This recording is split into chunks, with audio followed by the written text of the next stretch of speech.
I made promises to God. Okay. When he blessed me with this role, I told him I would not sit in this role and just be comfortable. This would not be about me. This would be about helping people I may never meet. Yeah. Right? Because, part of my platform was justice and equality for all. Good. Right? Not based on who you are, where you come from, how much you can afford to pay for a lawyer. And so I promised God that I would show up as my authentic self in this space.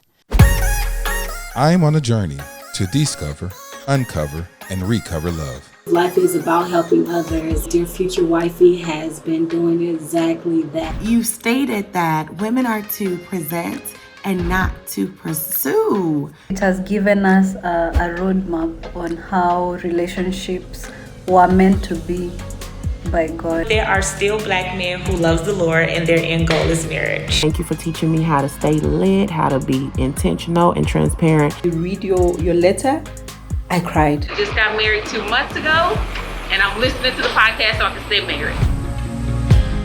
I'm Laterras R. Whitfield, and this is Season 4, These Dating Streets, on the Dear Future Wifey podcast.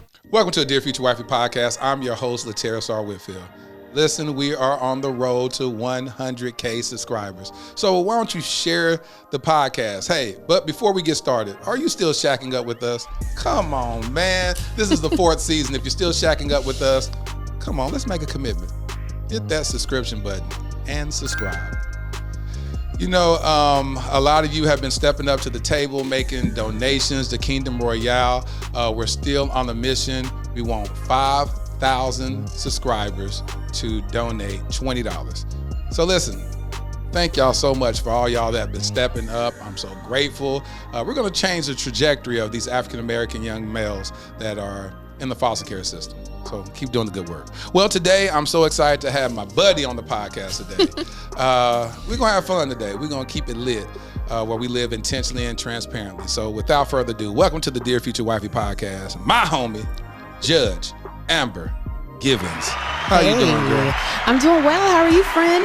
Man, I've been wanting to get you on the podcast for a while. Here we are in season 4, and I finally have been blessed with the honor of having you on the podcast. Yes, I've stopped in to bless you a bit. Thank you so much. And I'm here humbly submitted to the blessings that you're going to bestow upon me and the viewers of the podcast. So we had an interesting conversation. First of all, we're going to keep it lit. About back in 2020, you and I went on a date. We went on a date. A date. What you call a date or just friends hanging out? I would say. So we went on a date. We went on a date about twice. I did something right. So we went on a date twice. And but one thing I found about Amber is that she's so focused on her purpose that she doesn't have time to connect with her purpose partner. And so what we're going to call this episode, Amber, is purpose-driven love. Oh, that's deep. Yeah, because it seems like, from the outside looking in, you are so focused on everything that you're doing as a judge that you just really don't have time for love. And your purpose is your love, and you've fallen so deeply in love with your purpose that it seems like you don't have time to entertain relationships. I do believe that God has given me a purpose, and I am dedicated to that. And I do think it takes priority right now. Yeah, it does. I have a lot of homegirls, they may be dating guys, and they'll say that guys, they look at it sometimes as an excuse. That guys say, listen, I ain't got time for a relationship right now. I'm focusing on building my business, and I'm focused on my career. And I say that's a really legit thing. Before Adam was connected to his purpose partner, being Eve, God said, I need you to go name these animals. And so he had to go first do the assignment that was set before him in order for him to be qualified for a relationship. So that's where you're at right now in your life. And I think that people don't know what that looks like when it's coming from the other side. Right, from a female side. Right. I think you get judged, right? Because you have a purpose that takes up so much of your time that really is your love. And so for me, that has been the experience being in this field.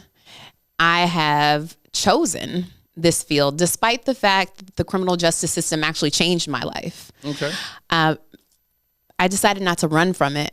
I decided to run toward it and work on changing the system itself. I was impacted as a family member of someone that was incarcerated. And at a very young age, I was grappling with concepts of bond and why my mom would put our house up, you know, as security for my brother's bond, and what that meant if he didn't show up, because I knew he had a drug addiction issue. And so it really changed my life. And it's funny how parents can make the most toxic things seem so normal. Yeah. You know, the visits we would go on, because, you know, when your family member is incarcerated, rarely do they assign them to a unit close to your home. I know, you be driving. You're driving forever. Yeah. And so my mom made these trips seem so normal. And now I look back at the Polaroids and I'm like, wow, God gives y'all this gift, right? You all have this gift of making abnormal things fit into a box, and, you know, things don't spill out. And so she did the best that she could. And it was something that I didn't even recognize until recently. Like, that's not normal to go to the penitentiary on a regular basis. And so in that time, what city or state were you living in? I'm from St. Louis, Missouri. Okay. So that was back in St. Louis. Yes, my hometown. Yeah. So, man, let's go ahead and go back. When did this purpose, you said that it was connected from way back when. Yes. How old were you during that time when you were taking these trips to the pen? Gosh, I believe the first was, I was about 8. You were about 8 years old. Do you remember those times? I do. So what did you think these trips were? Where do you think your brother was? Did you understand the concepts of jail and imprisonment at that young age? And that's the thing. Even though my mom made the trip seem normal, right? Because she spoke a lot about us supporting him. Okay. Right. And so I knew we were going to jail. And I remember always being very nervous when we would get there because, you know, even at a young age, I felt like I didn't want him to go through the strip search to have to come see us. It would make me very nervous, very anxious. And so she did tell us where we were going, and really, you know, she was upfront about that. She didn't hide that because my brother had, you know, a drug addiction issue. And so my mom was very clear on that. And that's why I've never actually touched drugs myself, because I saw how it impacted, you know, my brother's life and essentially took control of it at that time. Yeah, same with my brother. I haven't seen my brother in about 20 years now, strung out on drugs. And so I do a lot of work with the homeless because I feel like if I'm feeding the homeless, that hopefully someone is feeding my brother. You know, so that's been my strong connection with the homeless. And so, so fast forward. Yes. When did you get the passion to say, I want to be in the criminal justice? Like, when did that happen? When was that shift? So, I guess actually at Tuskegee. Yeah, one of my professors who happened to be big time lawyer, he started trying all those cases with Ford and the tires, Goodyear and the rollovers and things like that. But he was from Tuskegee and came back to Tuskegee to give back. And he taught this intro to law class. And he said the law was created to keep you as chattel, so you have to master it. And I thought, wow, I'm definitely going to law school. And it was in law school that I realized how much work needed to be done in the criminal justice system. And I thought, you don't get that work done. You don't achieve those things from the outside looking in. You have to be in that space. Right. And, you know, initially I was nervous about being a prosecutor, you know, based on my background. Yeah. And thinking that, you know, family members would think that I was a sellout. Yep. But they actually encouraged me. Like, that's where all the power is. That's where the discretion is. And people with different life experiences need to be there. And so it was really a culmination from the very young age of my life literally changing, because I think people forget when your loved one's incarcerated, it impacts you. It's not just them being removed from you. It's all the things that happen based on their removal from your life. Yeah.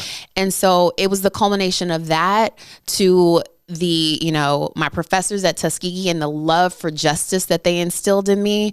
And then the really finding purpose in pain for me. Yeah. And so, which has led to a purpose-driven love, you know, Yeah. and it's funny how it's turned out that way, you know, but it's something I go to sleep thinking about. I wake up thinking about, and I'm just so grateful that God has given me the opportunity to be in this space. Yeah. Yeah. And of course, being in this space doesn't come without challenges. Right. But when you started off, so you started off as a prosecutor. What Yes. state were you in then? I was in New York. You were in New York. And how many years were you there practicing? I was at the DA's office there for a little shy of 2 years. So you went from St. Louis, and then the next stop was you went to Tuskegee? So I went to Tuskegee, and then I went back home, and I served in AmeriCorps for 11 months. And I was in one of the inner city schools in St. Louis. I wanted to make sure I gave back because I knew ultimately I probably would not reside in St. Louis. So I went back to my hometown and I was a part of AmeriCorps, and I got paid like $1.10 an hour. Yeah. Yeah. But it was one of the most fulfilling things I could ever do with my life in that year between undergrad and law school. And so You did that for a whole year? I did that for a whole year. Yeah. It was amazing. The kids, gosh, you know, they're so hopeful despite the challenges that they faced. You know, not being able to have school books to take home. We didn't even have enough paper to print for them to take assignments home. But they showed up every day, you know, and I was able to create a student government association with them. We had a senator in every grade. Right? So cute. The kindergartners like getting up and saying why they want to represent their class. And the vice president was the 4th grader and the president was the 5th grader. And we did so much in the community, you know, just really wanting them to feel a sense of pride and where they came from. That's good. You know, and I created a cheerleading squad. You know, you can talk to little kids. Oh my God. Let me tell you about the suicides and everything I taught them. Just wanting to teach them about responsibility because you can talk at kids. Yeah. Right. But it's something about an activity like cheerleading that teaches them discipline. Yes. So, you know, initially they would grumble if they came in late and they knew they had to do the phantom chair or some suicides. Right. Yeah. And so, you know, fast forward a month in, they wouldn't even say anything. They knew they were late and they knew they owed it to their team. Yep. They owed it to their team to be on time. So they would put the bag down and start running the suicides. You Teaching know? them accountability. Yes. Yeah. Yeah. Yeah. And so were you a cheerleader back in the day? I was captain of my cheerleading squad. Excuse me, Yes. I'm sorry, Okay. Miss CHS, There you know, it is. Clayton High School. Okay, look at you. She said, I'm going to go and use all my skills. And so you went from there, went back there, and then that's when you went to New York? Yes, that's when I went to Syracuse for law school. And then you stayed there for how long? Gosh, so, you know, the funny thing about law school, you know, it's 3 years typically. Right. And so it was 3 years for me, but I went knowing that I could afford 1 year of law school. I took out all the government loans I could take out. Yep. And my mom took out a second mortgage on her house. Really? And we literally, you know, we prayed. I was like, God, but law school's 3 years. So, you know, how are we going to do this? And, you know, every time I look back on the challenges I've had in life, God has always been present. I've never been in a space where I was by myself. And so he told me, go, we're going to handle it. Or make provision for you. And when people would say, okay, so you got to figure it out. No, I got 1 year, but you know, we're going to figure it out. I'll give them a year to figure out Yeah. the next step. Well, and the funny thing is there was this TA ship. And when I tell you that probably over 4,000, 5,000 students apply for these 4 spots, there was a full ride, there was a stipend and medical insurance that came with these TA ships. And so I call to Syracuse. Now, I haven't even started school yet, but I call, right? And I'm like, it's always a no if you don't ask. That's what I'm trying to tell you. So I call and I said, yes. So I read in this brochure about this TA ship and I want to apply. And the lady said, baby, you hadn't even started school yet. And let me just tell you that over 10,000 students apply for these spots. So, you know, good luck. And I said, you know, I appreciate that. I'll be seeing you next semester. Right. And so fast forward, I applied and I got one of the 4 TA ships. 4. One out of the 4 I received, and thousands of students applied. And it's just like, God is so faithful. Man, that's nobody but God. He's First of all, so we got to faithful. shout out your mom, because this is the second time you said she's taking out a second mortgage. Yeah. You know what I'm saying? So she did it for your brother. She did it for you. It's something about when you have a great parent that's willing to sacrifice. Because she sees the vision. You know, man, shout out to your mom for that, man. That's amazing, because she is said, an amazing ain't nothing I woman. won't do for my baby. Right. She is an amazing woman. I mean, you know, whenever I think, like, she was born and raised in, you know, St. Louis in the 40s. And so she didn't have a lot of the opportunities that I have. And so every degree I ever got, I got 2. Yeah. Because we earned those degrees together. Yes. So when I got my degree from Tuskegee, she has a copy. When I got my degree from Syracuse, she has a copy, because I didn't do that alone. Talk about it. You know? Talk about it. So you're in New York. You're a prosecutor. What was the biggest thing you learned from that side of the law? How important it is to be present in the criminal justice system, even if you never think it will impact your family. Because it truly does impact all of us. You know, from the elected officials who are making the decisions. I mean, we're watching that on TV now, how important these roles are. Yeah.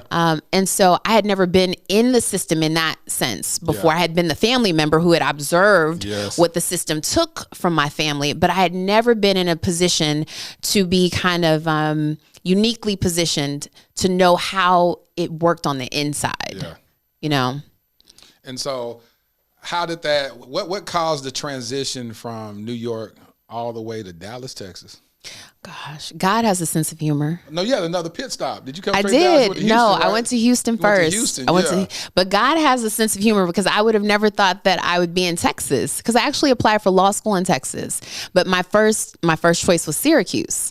And so, God has a sense of humor. We made a pit stop in Houston. I was at the Fort Bend County DA's office for 3 years, and God literally made a pathway for me to Dallas. And when I say that, you know, at the time when I was ready to transition, because I had done a lot at that office, I wanted not only more of a challenge, but a bigger paycheck. Okay.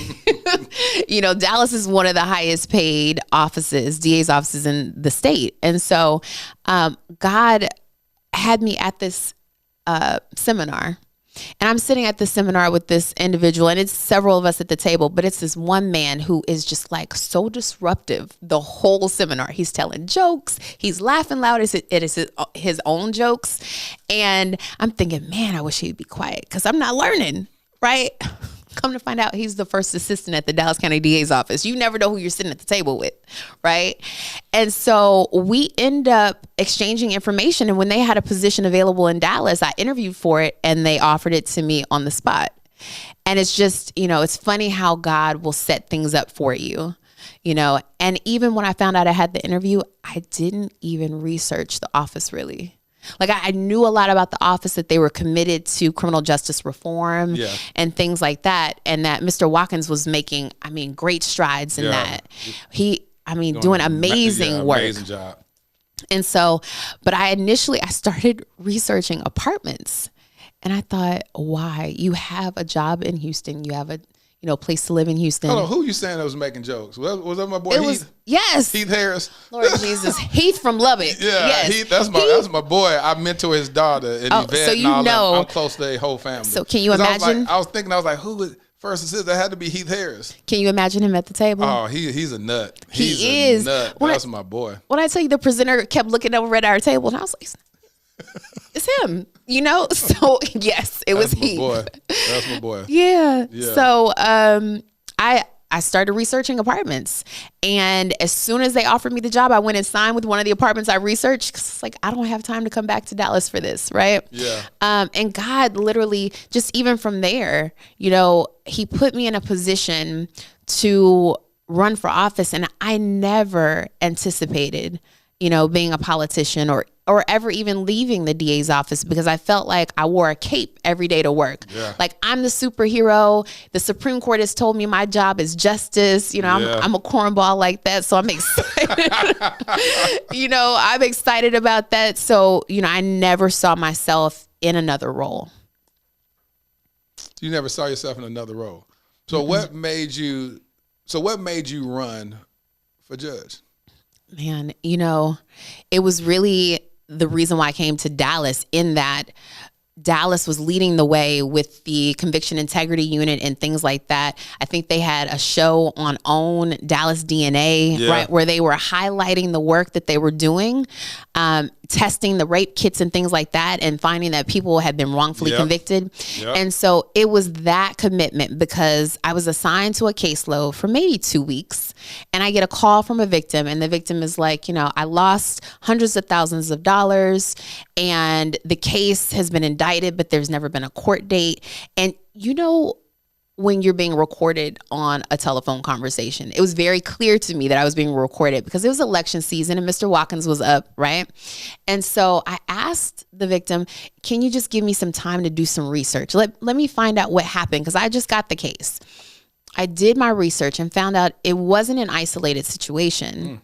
In fact, there were like over 150 cases similarly situated where there have been indictments but no court settings. And that was the judge's job. And, I thought, wow, somebody's got to do something about that. And for me, I'm ducking and dodging like messages that God's giving me. I'm like, nope, it's not me. You thinking about somebody else, I'm not from Dallas. I, had lived here long enough to run, but, not from here, whatever. I had even been told when people thought I was thinking about running that my hair was offensive. I had a very tight, coily afro. And so all these things, I thought, well, actually, if those very superficial things are things that they think would keep me from running, probably means I'm on the right path. So you looked at the negativity as positive. As a positive, yeah. And because I knew it was rooted in purpose. Right. So for me, I think God creates spaces for you to do his will. And it may not be what people think it will look like for you. Right. Because people have certain expectations for your life that don't necessarily correlate with the will of God. Right. And so he will prepare you for the places that he's going to take you. Talk about it. And so for me, it was, even if it's just to highlight what's going on and then it will change, great. But, God had other plans. He kept putting people in front of me that had no reason to help me. No reason to write a check for me, no reason to connect me to someone else. And so, he blessed me and I got over 65% of the vote the very first time I ran for office. That's what I'm talking about. Congratulations, Queen. Thank you. Yeah, that's amazing. Thank you. Came with some negativity and you went viral. So, the funny thing is, in speaking about that, for me, I made promises to God. Okay. When he blessed me with this role, I told him I would not sit in this role and just be comfortable.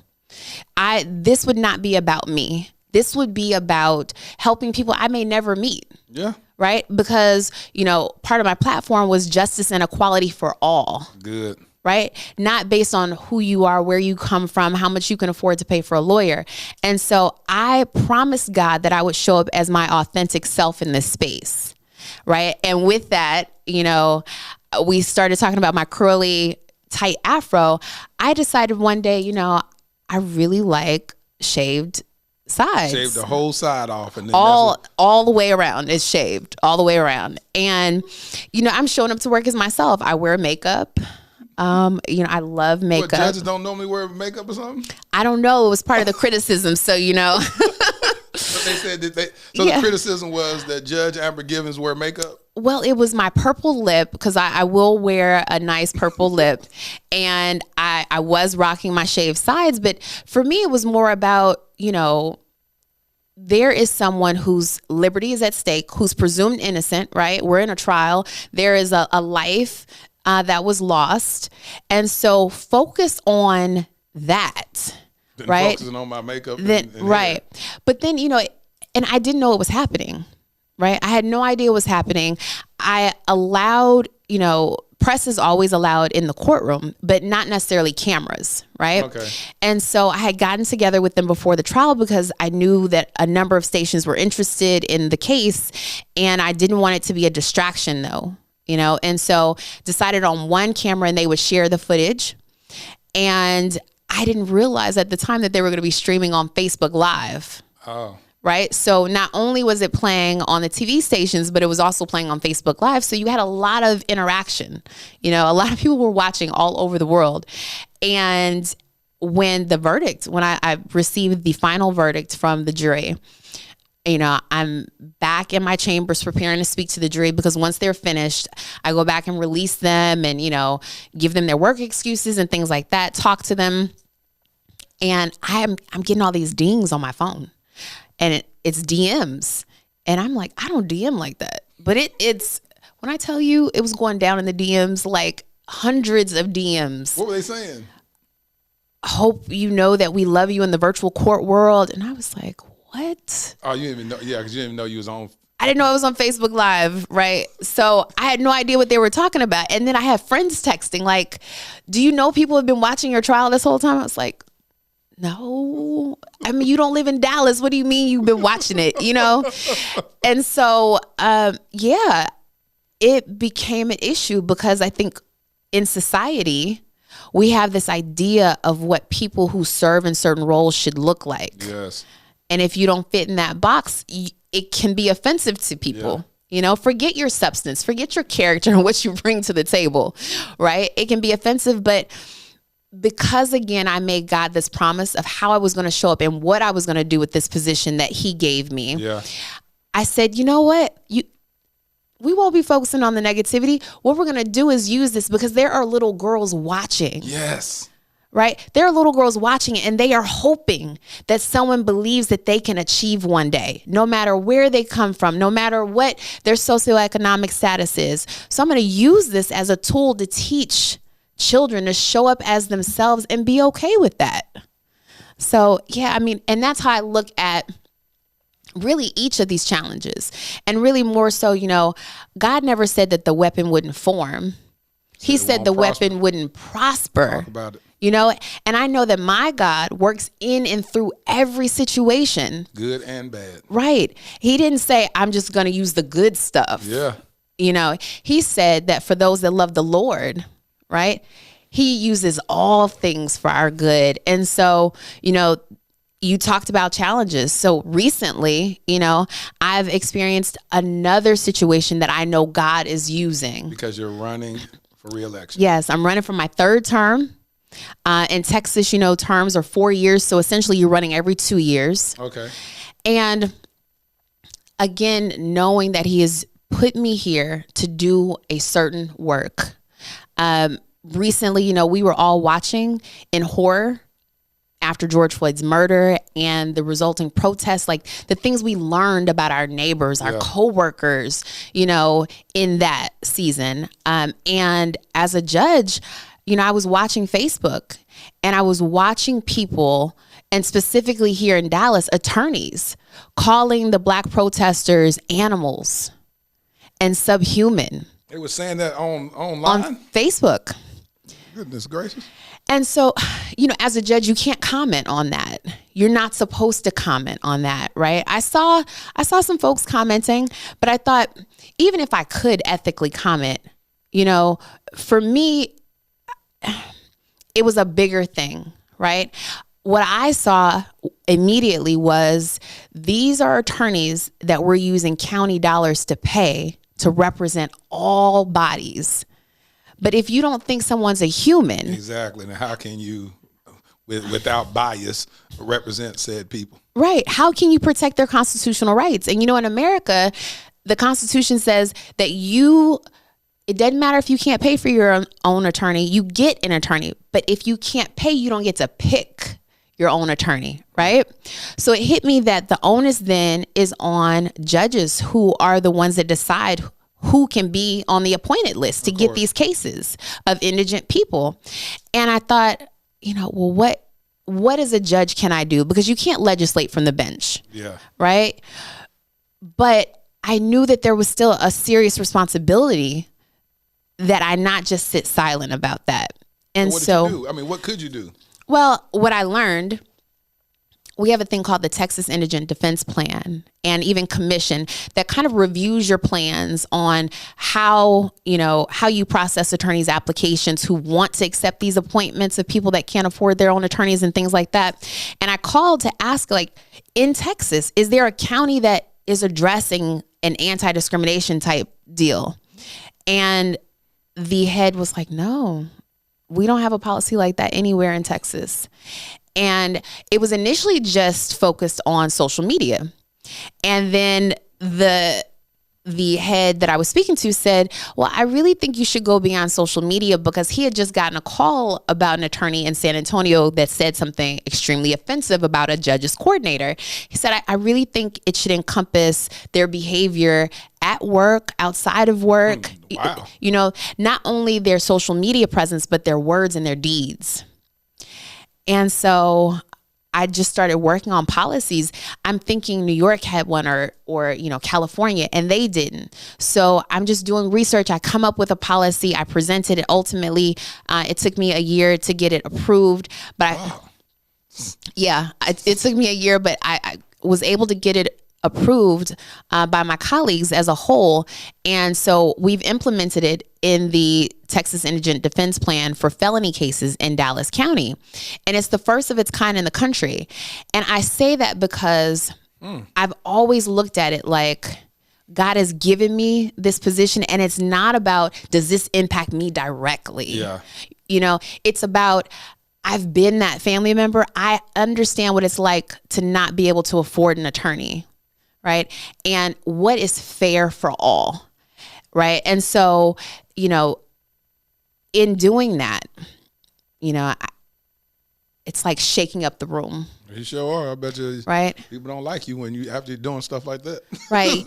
And to be quite honest, that's what we owe everyone. Yeah, of course. Right. We owe everyone, no matter what you do for a living. You owe everyone that you come into contact with, that you will influence in the future, to make the space better than what it was when you found 100%. it. Right. That's why we vote for y'all to cause change. And if you're not doing that, then what our vote really don't matter. Right. Right.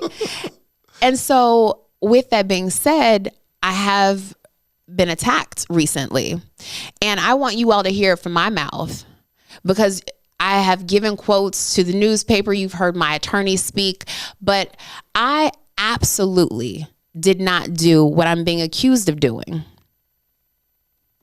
I was on the telephone, and I'm having really my Obama birth certificate moment right now, but I'm not going to fold under misinformation. And I think it's important that you hear that from me, that I am still committed to creating change. I will not allow it to silence me. Actually, it's made me even more committed, right? More committed, understanding that this system needs to be changed. Committed in the sense that, man, I've always talked about the presumption of innocence. Yeah. But let me tell you, from this stance. Yeah, it's hitting a little different, ain't it? Right. Understanding, and appreciating, if you weren't doing something right, they would not be so bothered to attack. Right. And so, I'm not going to let that separate me from the 7 years of work that I've been doing to serve you all on the bench. Beyond the anti-discrimination policy, I've created an anti-forum shopping policy, and there's, so much to talk about with that, where, in 2018, and not this current DA's office, but another administration, I found out that the police department was essentially determining when to file cases based on what judge could possibly get the case. Right. And so, and there was a whole report done where, someone admitted to it from the DA's office, but I want to be very clear. I'm not talking about this administration right now. This was back in 2018, but it's in writing, that I could not be manipulated, and they didn't want me to have a certain case. But with everyone that's charged having a presumption of innocence, you too should have a judge who's fair and impartial, right? 100%. So my seat's been hot. And it's been hot because I believe that this isn't about me sitting in the seat and feeling very comfortable. Like, oh, I'm fine. You know, it's about me keeping that promise to God that I would show up and do his work the way he wants me to do it in a space that historically has, you know, and especially in Dallas, because, you know, we've got our exonerees and you buy your tickets to their events and their books, and that's great. But the same prosecutors that wrongfully convicted them are still at the courthouse. Yeah, they still working. They're still at the courthouse. They're defense attorneys now. So the same people in that space. So we have to make sure that we're not just buying the books and buying tickets to events, you know, but that we really are requiring change in a system that we know has historically been broken. And see, I think it's just, it's like, where do people go for this information? Like, to even what you just said, I was like, wow, that's interesting. I never even thought about the people that were wrongfully, like, you just don't know that. Then you see that they're still working to even look that up and go, oh, I want to know if they're still running. Are they still running for this? Are they still, what they do with their life at that point? And I didn't know it. Christopher Scott is one of my good friends. He is so, you know, he is one who was also found paying in his purpose because he was exonerated, and now that's exactly what he's helping other people with, right? He's helping other people who were still wrongfully convicted, who were still imprisoned. Yeah. You know, get their day in court. And so I applaud him for that. But the prosecutor that wrongfully convicted him is a defense attorney who walks those hallways each day. And so when you think about it that way, you think, wow, so this is a foundational issue. Yeah, it is. Right? And just showing up to work doesn't change anything. And so that's why I say I won't let these false narratives separate me from the work I know God has me here to do. Because in the 7 years, I've created a program to reduce recidivism. Yeah, I heard about that. Yeah, my empowerment program. Yeah. And, you know, when you're running for office, people ask you all the time, what program are you going to create? And it's, to me, it's kind of like candidate pride, right? Because you've never been a judge, so you've been one. Yeah. And so I wanted to really know, well, what are people going to really need from me? I don't want to create a program just to say I have one. Yeah, no one cares. Right. This is not useful. Right. And so I sat for 6 months and watched, like, wow, people are failing on felony probation. And it's not because they want to. It is literally because they don't think that they deserve access to resources. They don't think that they have anything to offer to the community or that they're a part of the community. And so with this program, it's a 10-month supplemental felony probation program. And we work on career advancement, life skills, community involvement, and educational opportunities. And so, you know, that you can say you have certain values, but for me, it's the action, you know. And so creating that program, I've graduated over 200 people.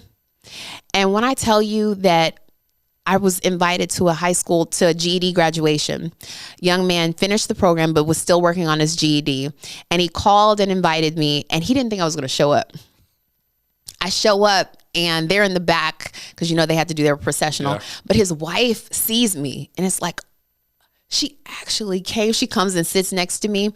And when they finished the program, to watch his little girl, they were taking pictures. She runs up to him, takes his cap off and wants to put it on her head. And she's like, the way she's looking at him is like her hero.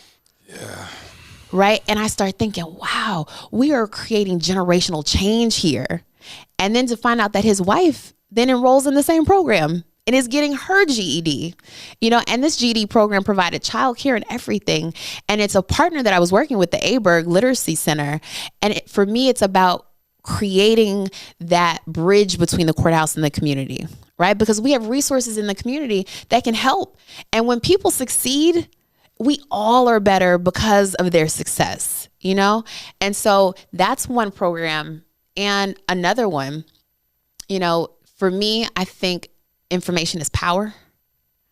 And so demystifying the criminal justice system for people, You know, people didn't care about the grand jury until Michael Brown's murder in St. Louis.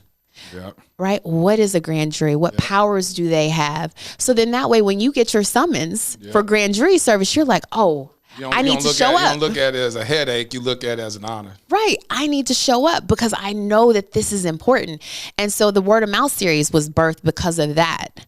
Because I see the family members coming into the courtroom and not understanding, or even the jurors who get summonses who don't understand why it's important that they're there. Because we need a good cross section of the community to be in these spaces, making these calls. And so for me, again, it's been, you know, this purpose based on the trajectory of my life, starting from a very young age. And so it really has shaped how I sit in this space, how I operate and show up every day in this space. You know what? You done got me tired. I don't even know how somebody could even date you. Lord Jesus, when would you even have time to even do anything, to even hang out with a guy? I mean, we could. Do you date? We could volunteer together. Yeah, I mean, I guess that's what you do.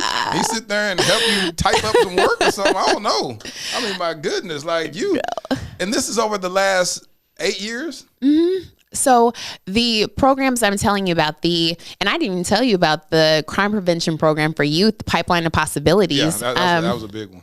Yeah, that's huge because we know, and based on my experience in AmeriCorps, I know that they use third grade reading scores to determine how many beds they need in prison. In prison, yep. Right? And so making sure that we disrupt the pipeline from the schools to the prisons is so key. And so Pipeline of Possibilities is a program that I work on with 3 other judges.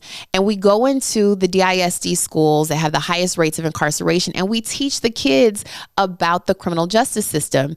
And so again, it's not just about words. It's about understanding that as a judge, to my community in Dallas County, I owe you more than just showing up.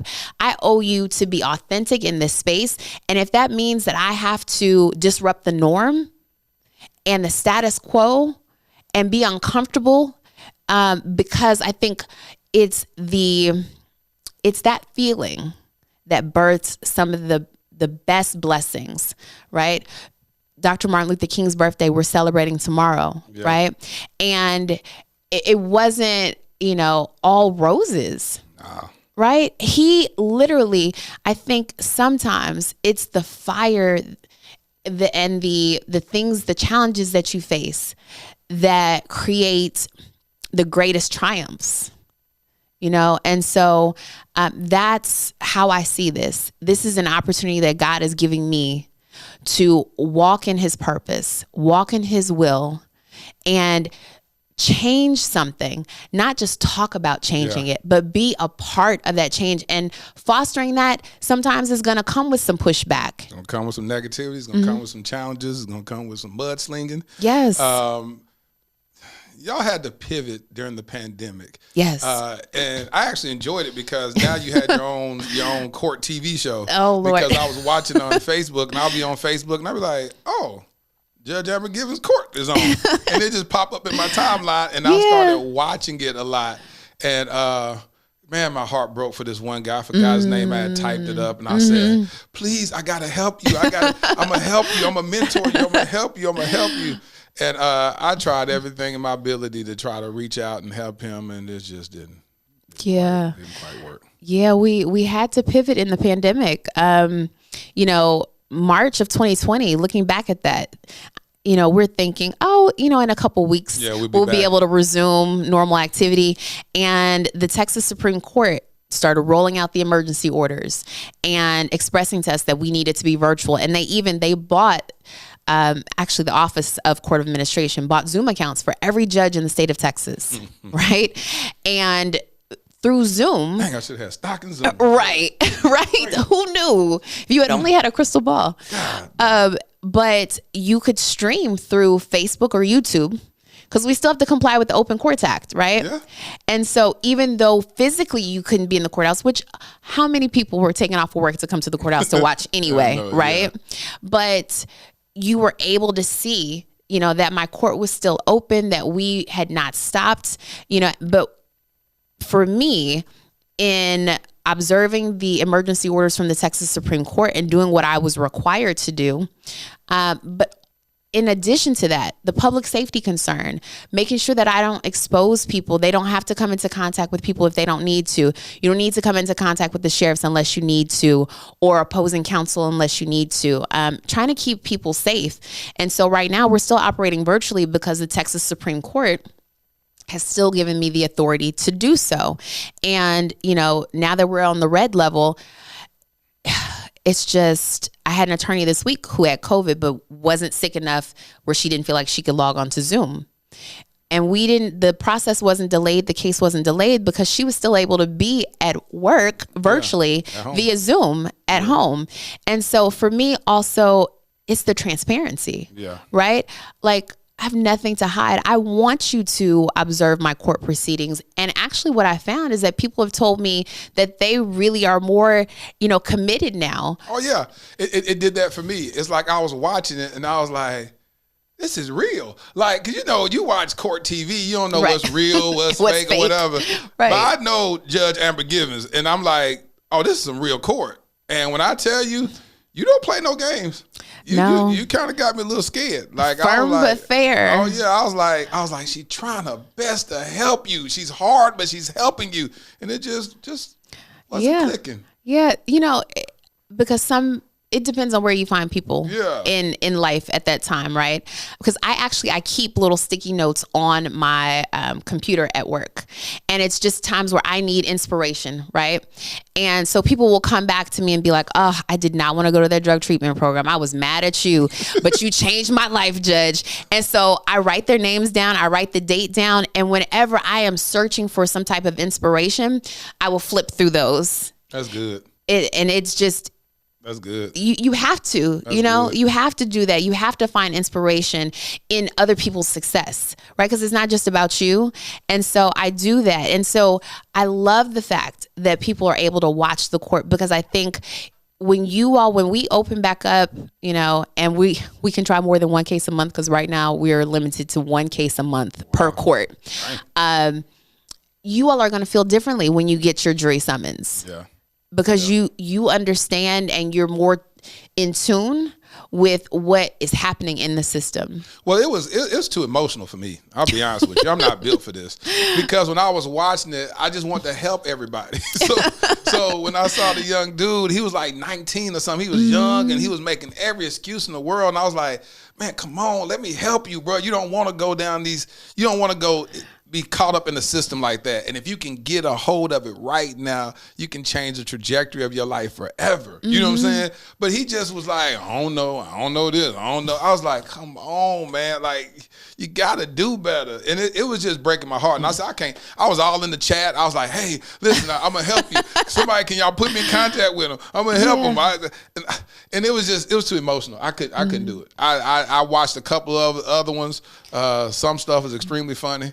And then some stuff is extremely emotional, and I just said I can't do it, because I'm an empath. So my whole thing is like, I'm trying to help everybody.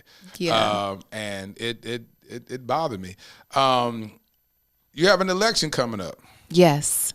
Early voting. February 14th through the 25th. Valentine's Day. Yes. Show me some love at the polls. And then the actual election day is when? March 1st. Yes. With a lot of people people be skeptical a lot. They be like, they feel like they vote don't matter. They feel like, this is, how can you encourage people to actually get out and vote and understand the gravity in that vote?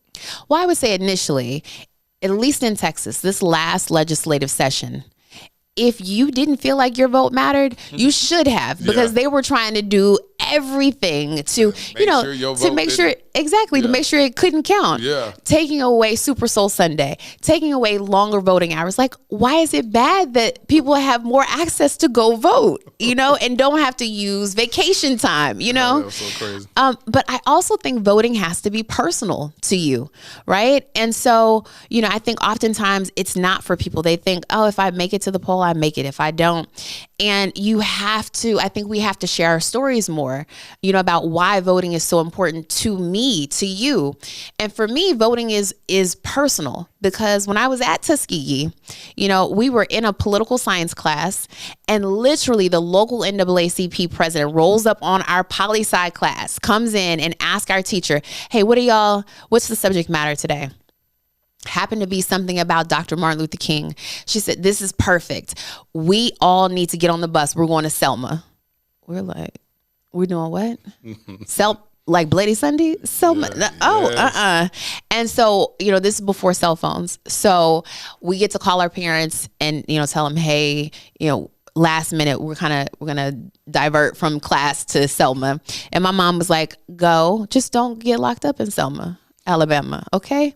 And so we get there and they're talking to us on the way there, and they're telling us that Joe Perkins is running against Smitherman, who was in office when Martin Luther King was marching, and he called him Dr. Martin Luther Coon. That same man was in office in 2000, and Joe Perkins, black man, was running against him, and people were being turned away from the polling locations, like access to the polling locations. The weirdest things were happening. A polling location just wouldn't open, right? What? I'm telling you. And so they needed students to help people get there. And I couldn't understand. I was like, what do you mean get to the front door? We get there. And when I tell you that there were men standing at the front door of the polling locations with like 10 leashes of dogs in their hands, and you have these older black women who are trying to walk up but are too afraid to walk past them with the dogs. Tell me they was doing that in your life. They was doing that in your life while in my lifetime while I was in college. And when I tell you that there was this older woman who we got her to the door almost like 4 times. Every time. I just can't do it. I just cannot do it. Emotionally, I just cannot do it. And for her, it was because she was remembering all the things that happened with dogs. PTSD. She's deathly afraid of dogs. And they knew that, right? And so, getting them to the polling location that day, that changed my life. It really did, because I'm not going to miss an opportunity to vote, because I know that people lost their lives. And people are, it's just, voting is such a serious matter. And so for me, Perkins won, right? So when I tell you we got on that bus so fast and got back to Tuskegee because we thought that a riot was about to break out. But feeling like we made a difference in that moment, I said, wow, that's why voting, it has to be personal to you. You have to relate to the fact that wasn't always something that you could just do casually. Right. Man, I thank you for sharing that story. I've talked to you a lot and I've never heard that story. That story is powerful. Very much so. That you talking about in our lifetime, like that that's hitting a little different right now. It's amazing, because we do take those liberties very casually. Yes. And and I've taken them casually in times, even with presidential elections in the past. I'd be like, man, my vote, these people, don't matter. These people, you can't win. You know what I'm saying? And then since then, I'll be like, I'm finna vote. I'm gonna be accounted for. Right. And so I take my happy self on down there and I make sure that I vote. And I can't wait till Armani votes, because he's 18 now. So we're gonna be standing in line together, and we're gonna do that. But voting for you have to live in Dallas County, right? Yes, all of Dallas County. You said all of Dallas County? All of Dallas County. Mm-hmm. Oh, okay. All right. Yeah. All right. Well, good. So that works then. Yes. All of Dallas County. Go out and vote for Judge Amber Givens. Yes. So, man, anything you want to say as we wrap this episode up? It's interesting. You've given me quite reference of, as always, I call you. Every time I talk to her, I'll be like, are you in a relationship yet? Or are you dating yet? She'll be like, no. I'll be like, girl, okay. All right. Now you know I'm busy. Yeah, you're extremely busy. So it's good. You know what I'm saying? It's beautiful. And so in these dating streets, you run into people in different seasons of their lives. And as long as y'all have healthy interactions, we've always been great friends. But have healthy interactions, and you understand it, and you just support them in whatever they're doing and move on. And what was so dope, I was telling Armani, I was like, yeah, Judge Amber Givens coming. And he was like, "Oh, I did her video. That's when I shot her video." I said, "Yeah." He said, "Man, that's cool. That's cool." You know, he got really excited about that, and I was like, "That's cool," because he can actually say, as an 18-year-old young man, senior in high school, I worked on a campaign video for a judge. Yes. And when I tell you that people love your video, that video is so heartfelt. You know, I looked at it and I said, I'm going to vote for myself. I'm voting for me too. You know? Yeah, man, that's dope, man. That's dope. So yeah, I would like people to visit my website. Armani's video is there. It's embedded on actually my homepage. But www.ambergivens.com, and learn more about me, the different events that we're having and hosting. And donate. Yeah, they can donate. I'm glad you said that. Click on the donate button. Yeah, donate. Sow a seed. Do something. You're sowing in good ground. You know what I'm saying? So the max you can donate for this primary is $5,000. Go crazy. There it is. Go lose it. Lose your mind. Max out. You know, so yes, click on the donate tab. Click on the volunteer tab even. And you know, back to the donations, no amount is too small. I'm grateful for every dollar. You know, I think that's one thing that former President Obama taught us. $5 makes an impact. Okay, don't sleep on $5. So click on the donate tab. You don't have to live in Dallas County to donate to the campaign. You can be anywhere in the world and donate to the campaign. And even if you're local, but you're not a Dallas County resident, you can volunteer. You know, so we're block walking, we're doing all sorts of things. And we want to make sure that we get everyone engaged in this process. The last day to register to vote for this election is January 31st. Okay. Yeah. So that's good. So yeah. This episode will drop before then, so that would be absolutely great. Well, listen, Amber, it's been such a pleasure. On your Instagram, what's your Instagram handle? Oh, my Instagram handle is @JudgeAmberGivens. There it is. It's been great talking to you. Always a good time catching up with you. I agree. You're one of the most authentic people I know. That's the reason why we rock. That's the reason why we cool. That's the reason why you my buddy, is because when we talk, we chop it up. Yes. And I just love your spirit. I love what God is doing in your life. I love that you're a fighter. You know what I'm saying? You're not going to fold easy. I'm going to tell you, I ain't built for this political stuff. Like, I'm just not built for it. God knew that's not my ministry. Don't be out here campaigning and spreading lies about me. Like, I'm not built for that. I just don't function well under that. I work on people's campaign videos, and that's about as far as it goes. But yeah, I believe that you have to be built in such a unique way to be able to weather the storm, and the purpose that you have and the love that you have behind that purpose is what motivates you and makes you willing to stand in the midst of adversity. And so I'm proud of you. Thank you. I honor you, Queen. Keep doing what you're doing. Thank you. I pray that you reign victoriously. Yes. Amen. Over this, and you reclaim your seat. Amen. So it is. Yes. Yeah, you deserve it. So y'all give it up for my buddy, Judge Amber Givens. Thank y'all. Dear Future Wifey podcast. Ladarian, thrusted suddenly into Child Protective Services in 2015. My nephew, Black, a boy. The likelihood of being adopted outside of kinship, slim to none. Armani, 16 years old, Black, a boy, with 5 years in the foster care system before I even knew his name. The likelihood of ever being adopted, yep, you guessed it, slim to none. While Ladarian and Armani were trying to survive and barely thrive in an overpopulated and underfunded foster care system, I was living my own life, doing well professionally. Having been a single father with a daughter who at that point was doing well in college, it was my time to live my life, right? Wrong. I felt unsettled, tireless, agitated. There are just too many of our Black children stuck in ambiguity and in the limbo of the foster care system. In 2017, I legally adopted my nephew, Ladarian. Fast forward to 2019, I had no ties to this other young king, but I felt God instructed me to adopt him also, and I obeyed. Starting over with parenting should have Been enough, right? Working with various foster care and adoption agencies to help bring awareness to the countless young Black kings in the foster care system should have decreased my agitation, right? Joining the board of directors of Advantage Adoption, an organization that helps find permanent adoptive homes for children in foster care, should have led to some type of resolve, right? No, not at all. None of it felt like I had done enough.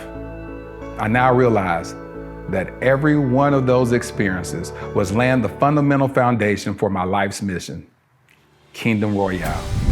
Kingdom Royale will be a luxury, state-of-the-art home for foster boys. Our first location will be in the Dallas-Fort Worth Metroplex. We will utilize the whole person approach that instills identity, empowers them to advocate for themselves, and enlightens them regarding new perspectives and limitless options that they thought were impossible.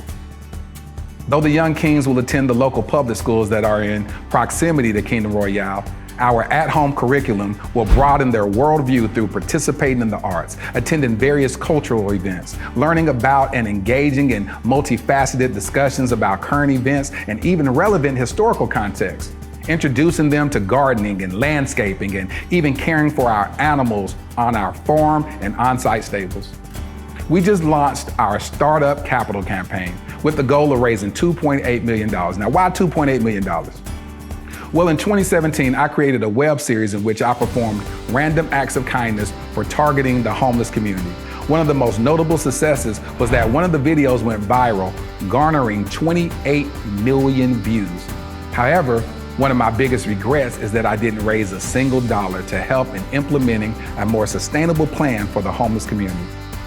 So throughout the years, with much remorse, I reflected on not maximizing that moment. I knew if at that time, just 10% of the viewers donated $1, we would have raised at least $2.8 million that could have really established long-term support for the homeless community, or at least started a long-term initiative to do so. This is my do-over. This is our new beginning. Together, we can attack this at the root by specifically helping our homeless Black boys who are already disproportionately represented in the American foster care system. I'm Laterras R. Whitfield. I've been nominated for 3 regional Emmys documenting my work with the homeless as well as my personal adoption journey. Despite those accolades, the greatest award for me is truly providing the infrastructure for a transformed life. Visit kingdomroyale.com for more details. Crown a king and make a donation today.